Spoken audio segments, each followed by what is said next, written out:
6.27 대책 후 강남이 주춤하다는데 지금 사도 될까요? 어떤 아파트가 좋을까요?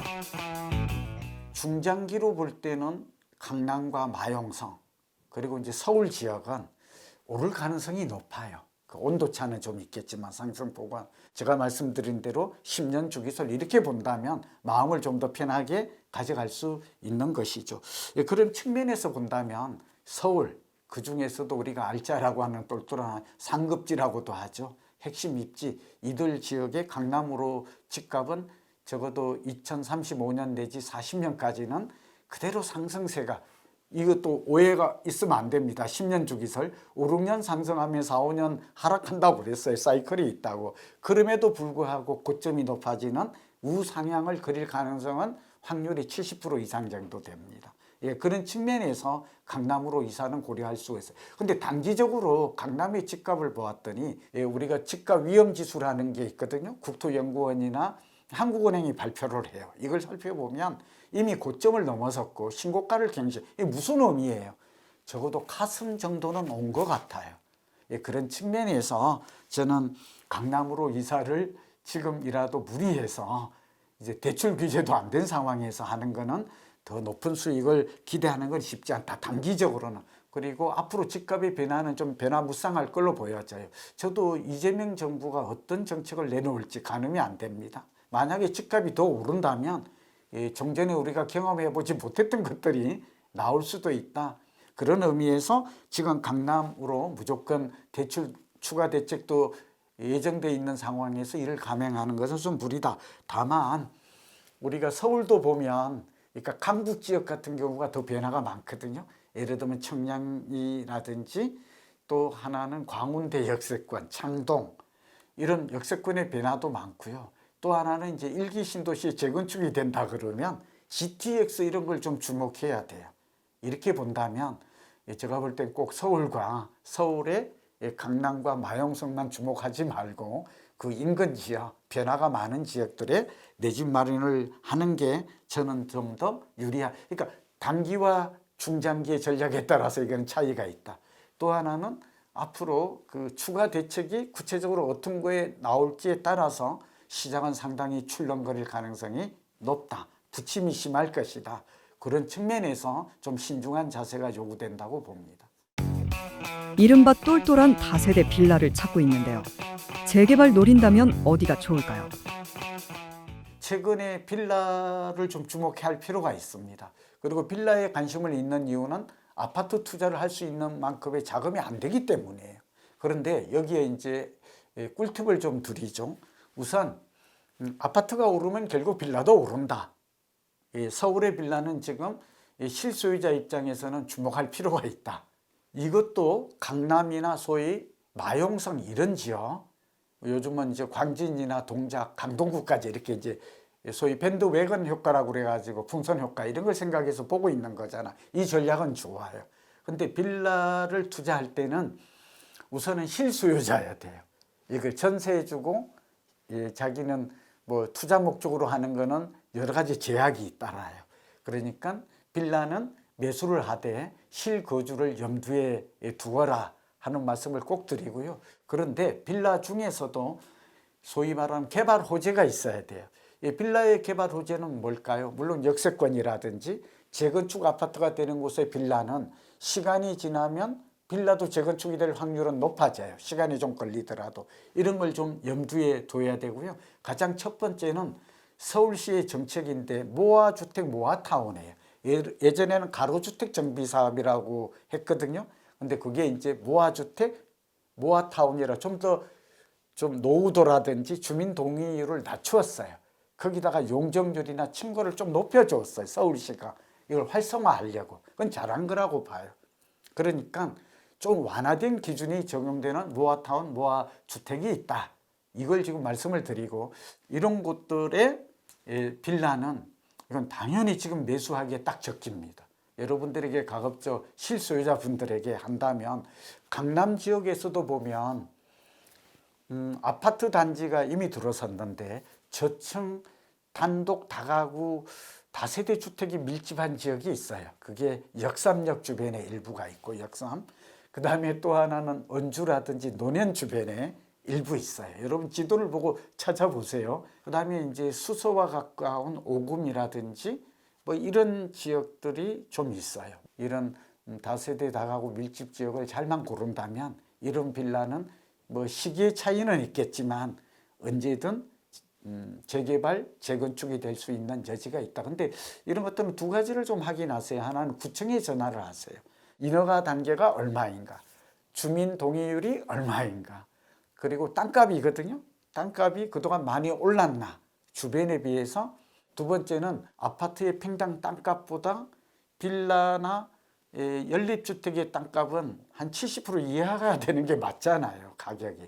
그렇게 됐을 때는 또 최근에 많이 오르지 않았다면 뭐 이런 곳들은 매수해도 되지 않을까. 저는 전세 사는 것보다는 차라리 가지고 있다면 뭐 좀 시간은 걸리겠죠. 한 10년, 20년 후에는 새 아파트 하나는 25평형은 받을 수도 있다는 그런 기대를 가져도 좋다는 말씀을 드립니다.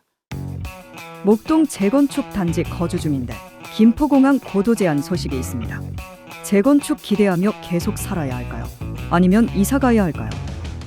그 목동에 14개 단지가 있거든요. 근데 이 14개 단지가 동시다발적으로 지금 재건축이 추진되고 있습니다. 여기에 해당되는 지금 거주 가구가 26,000 가구, 재건축이 됐을 때 47,000 가구, 거의 뭐 2배 가까이 늘어납니다. 이 목동이 들썩이는 이유입니다. 예, 그런데 여기에 지금 하나 브레이크가 걸려가 굉장히 큰 악재가 발생했습니다. 그게 뭐냐? 아이카오라고 그러죠. 유엔 그 산하의 국제 항공 뭐 기구인데요. 민간 항공 기구에서 발표를 했습니다. 고도 제한. 그러니까 항공 안전을 위한 겁니다. 엉뚱하게 나온 건 아니에요. 이 내용이 뭔가 지금은 4km 이내인 경우만 45m 제한이 있어요. 45m. 근데 이걸 앞으로 10.6km로, 그러니까 4km에서 그러니까 3배나 눌려요. 그리고 이것도 단계별로 층고가 45, 60, 90으로, 그러니까 90m로 딱 정했어요. 근데 이 영향을 받는 게 어디냐? 이게 굉장히 중요해요. 이게 지금 제1차적으로는 목동이 받아요. 지금 재건축이 한참 진행 중인데 얼마나 이게 지금 날벼락이죠. 근데 이것뿐만 아니라 김포도 해당이 되고요. 부천이라든지 영등포까지 영향을 미쳐요. 이 13.6km가 되니까. 근데 지금 목동의 재건축 현황을 보면 두 가지가 있어. 하나는 용적률을 300%로 완화해줘. 재건축이라고 하면 용적률을 늘려주고 층고가 최고 49층까지 가요. 49층이면 미도로 따지면 180m예요. 이거 알아두시면 도움이 돼요. 그러니까 49층까지 서울시가 이 정비 기본 계획을 발표를 했어요. 해주겠다고 이미. 그런데 이게 지금 아이카오에서 이런 게 권고가 나오는데 안 따르면 안 돼요. 지금 재건축하는 곳에서 날벼락이, 그러니까 49층이 아니라 어떻게 돼요? 90m 이하로. 그러니까 층고가 그렇게 되면 결국 재건축 가구 수가 줄어들게 돼요. 아까 47,000이라고 그러는데 이렇게 나올 수가 없어요. 자, 그렇게 되면 결국 부담금이 늘어나고 그 다음에 재건축 가구 수도 줄어들게 되고. 그래서 이제 어쩔 줄 몰라서 이렇게 질문하는 분의 뜻을 알겠는데, 다만 국토부가 이제 정부 차원에서 어떤 방향이나 결론을 내기 전까지는 정책에 제도적 불확실성이 존재합니다. 그래서 이 부분은 정부가 기존에 있는 사람들에게는 최대한 기득권이라고 그러죠. 그리고 또 공급 확대가 필요하고 이러니까 서울시도 적극 보완책을 강구할 걸로 예상이 됩니다만, 저로서는 어떤 대책이 나올 것인지 특정하거나 예측이 안 되기 때문에 좀 더 지켜보는 것이 좋을 것 같습니다. 고양시에 전세로 살고 있는데 출퇴근 교육 환경이 좋은데 집값이 오르지 않아요. 대출받아 집 사도 괜찮을까요? 사실은 고양시, 특히 일산지구는 분당과 함께 정말 성공적인 신도시거든요. 제가 가봐도 호수도 있고 교통도 좋고 정말 좋아요. 그럼에도 불구하고 이곳에 있는 분들의, 특히 집을 가진 분들의 고민이랄까 불만이 뭐냐, 분당과 평촌은 홀홀 날거든요. 그래서 일기 신도시의 특화 노후 도시 이거 설계가 나온 이후에 정말 판교가 오르면서 또 분당도 오르고 또 평촌까지도 이 상승 효과가 파급 효과가 있어요. 근데 여기서 가장 규모도 큰데 일산 신도시가 소외돼 있거든요. 그러니까 일산 신도시가 안 오르니까 고양시도 인구가 100만이 넘는 특례 도시인데 안 올라요. 그러니까 이런 질문 마구 지금 쏟아지고 있는 것은 충분히 그럴 만한 사정이 있다. 서울의 집값이 오르면 이 수도권 중에서도 수용성이라고 그래서 수원, 용인, 성남, 요즘 화성까지 평택까지 대도시가 먼저 올라요. 이건 어떻게 할 수가 없어요. 그런데 그 이후에 오르는 게 이제 인천으로 가고 그 다음이 수도권 북부로 가요. 수도권 북부의 대장 도시가 고양이에요. 그러니까 고양도 이제 오를 시기가 순차적으로 왔다. 실수요자라면 전세값도 이제 멈추고 오르고 있기 때문에 구매에 매수하는 그런 긍정적 측면에서 접근해도 좋다. 그리고 직주 근접. 고양시만 해도 대부분이 고양시 내에 직장을 다니지를 않아요. 자족도시가 아니죠. 그러니까 서울로 위성도시, 주거 기능을 역할한단 말이죠. 이럴 때는 철저하게 교통과 교육, 편의시설이 좋은 곳 위주로 가야 돼요. GTX-A라든지 앞으로 여기 굉장히 많은 게 들어서죠. 그 다음에 여기 고양 일산 신도시를 중심으로 해서 재건축이 진행이 돼요. 그러면 한꺼번에 재건축이 되는 게 아니라 시범지역이라고 해서 그 옆 동네가 좋아요. 왜냐하면 이주 수요가 올 수가 있거든요. 그럼 저것도 전세가 안 내려요. 전세가 안 내리면 매매도 안 내려요.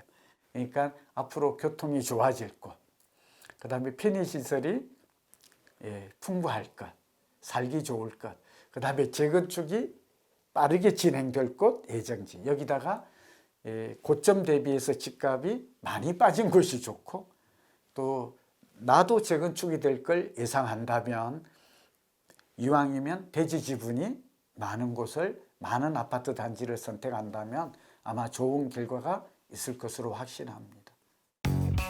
해양수산부 이전 소식에 부산 아파트 가격 다시 오를까요?